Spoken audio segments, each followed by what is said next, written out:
Bharatiya Janata party के लोग, जो उनके प्रवक्ता रोज प्रेस कॉन्फ्रेंस करके कहते थे कि देखो बेल भी नहीं मिल रही, बेल नहीं मिल रही, इसका मतलब यह है कि संजय सिंह दोषी हैं। तो आज बेल मिल गई। अब भारतीय जनता पार्टी क्या कहेगी मैं ये भी बता देता हूं। अब भारतीय जनता पार्टी कह देगी अरे क्या हो गया, बेल मिल गई, बेल मिल गई, कोई रिहाई कोई ना हो गई। तो ये अब भारतीय जनता पार्टी सिचुएशन को पलटेगी। एक बार नहीं 10 बार अलग अलग बयान दर्ज किए गए। 10 के 10 बयानों में उसने संजय सिंह का कोई जिक्र नहीं किया। आपने उसको अरेस्ट किया, उसको सरकारी गवाह बनाया, फिर आपने उसको दोबारा अरेस्ट कर लिया और फिर आप उसका एक 11वां बयान लेते हैं जिसमें वो संजय सिंह के विरोध में एक गोलमोल स्टेटमेंट दे देते हैं।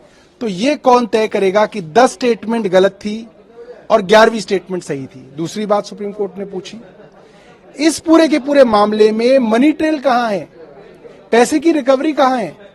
पैसा अगर कहीं खर्च हुआ तो आप बताइए कहां है? जो आपके गवाह हैं वो विश्वास योग्य नहीं है, जिसने पैसे दिए वो नहीं बोल रहा, जिसने पैसे लिए वो नहीं बोल रहा। तो ये पूरा का पूरा केस जो है डगमगाने लगा। और जब सबसे बड़ी अदालत की तरफ से बेल मिलती है तो इसका मतलब ये है सेक्शन 45 PMLA के तहत अगर बेल मिलती है और बेल अपोज की जाती है तो ये माना जाना चाहिए कि कोर्ट को लगा कि इस मामले के अंदर संजय सिंह दोषी नहीं है, इनोसेंट है।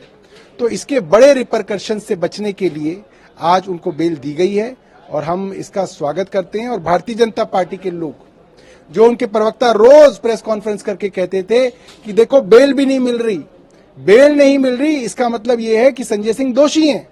तो आज बेल मिल गई। अब भारतीय जनता पार्टी क्या कहेगी मैं ये भी बता देता हूं। अब भारतीय जनता पार्टी कह देगी अरे क्या हो गया, बेल मिल गई, बेल मिल गई, कोई रिहाई कोई ना हो गई।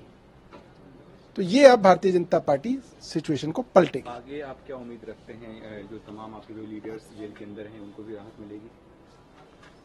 देखिए, हमें उम्मीद है कि एक एक करके सभी नेताओं को राहत मिलेगी। अब जो है इस मामले के अंदर जो है इंतहा हो गई है। पूरा देश आज चर्चा कर रहा है कि किस तरीके से झूठे मुकदमे बना के आम आदमी पार्टी के सब नेताओं को गिरफ्तार करने की साजिश केंद्र सरकार कर रही है। और पूरे देश में भारतीय जनता पार्टी को लोग उनको थू थू कर रहे हैं उनके लिए। Thank you.